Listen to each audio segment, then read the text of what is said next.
Doubles and Coffee, Privy Council versus CCJ. I'm listening to some people who don't really get involved in politics talking about, why should we hold on to this colonial relic and we should get rid of that. We are proud people, we are intelligent, we can chart our own future and so on. Those are very good points.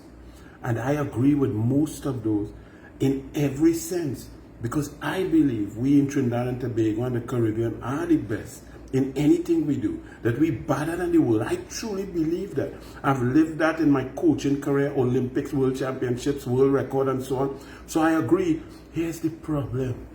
You see, many of you all are not intricately involved in politics. You don't have to interact with the malicious, vindictive, disgusting behavior of the PNM. So it doesn't touch you. So when you hear airport case and they say corruption, and it reach all up to the Privy Council 22 years later, and when the Privy Council hear it, they give a scathing account and reject all of the political nonsense that was put forward. They say that an attorney general of the PNM previously was so woefully interlinked with a chief magistrate that they were bribery and $400,000 in land, and political opponents were put to the sword. The Privy Council was able to see that, read that, because there's no political bias. They don't knock glass at Balize House on Independence Day. They don't go to functions. They have no connection. They don't need senior counsel briefs. They don't have petty friendships inside quietly. They don't have tea and scones with Rowley up in Newbury Hill as an integrity commissioner. Once you understand the nefarious, nasty, disgusting deeds of the PNM that infiltrate every independent institution, including the judiciary. We have, in recent history, a PNM judge went and sat down in a case for 4 long years involving EMBD and UNC and so on. And then after 4 years, she said, wait, my brother on the board who brought the case against the UNC, you sit here and you see an attorney general and a prime minister negotiate with a senior counsel, king's counsel, make an illegal indemnity, ask other senior counsels if this thing illegal. They say no, or they go right ahead, trample on the constitution, trample on the authority of the DPP, go and interfere in a criminal matter because it's UNC politicians that you're trying to put a case on. And then the entire case collapses.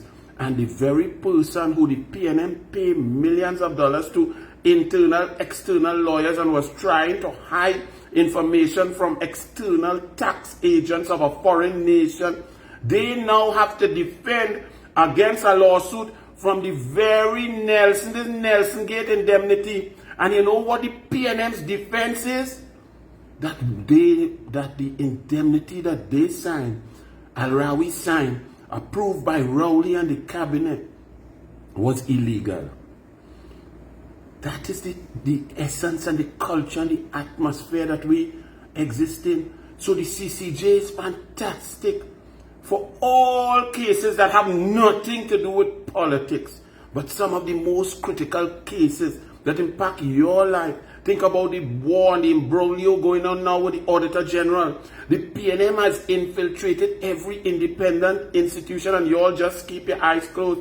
The president now is Kangaroo, who said you must go in every house, every nook and cranny, and preach the gospel of the PNM. And you all say that's okay.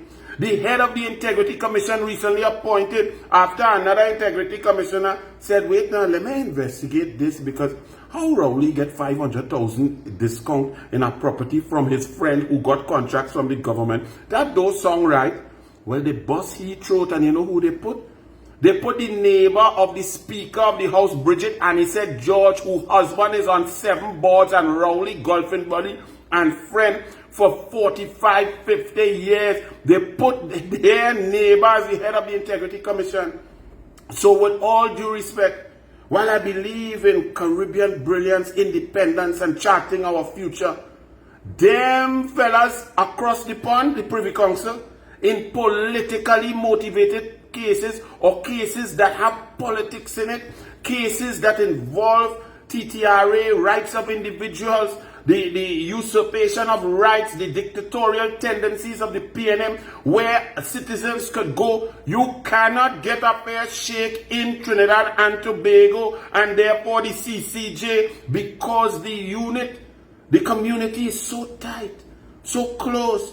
Even in CARICOM, do you all understand? We cannot find out yet from the CARICOM Secretary General or from CARICOM or from Mia Amor Motley, who in the PNM, in the government, asked CARICOM to provide a plane for police of Trinidad and Tobago to go to Barbados, break down a man's door without any extradition treaty, without legal paperwork, kidnap him, put him on a plane, and bring him back to Trinidad. We cannot even get an answer from CARICOM on that yet. And you're talking about CCJ? Why has the cabinet, CARICOM Secretariat not said? A request was made by the government of Trinidad and Tobago. It was signed by the Minister of National Security, because it could not be. The Commissioner of Police does not have that authority. The police to leave the shores, they have to get permission from the Minister of National Security. How come we can't get the truth? Because politics involved, money involved, contract involved, friendship involved. It's an old boys and old girls club. So with all due respect, take it from a Caribbean man, a man who believes that we are the greatest. We need the Privy Council to stay right there. Anytime you see Rowley wants something, run. Because Rowley not good. Rowley's a dictator. Rowley about himself. Rowley went by president's house. When a commissioner of police who's supposed to be so independent, they're supposed to be able to lock up the prime minister, because the prime minister is the one controlling all your money.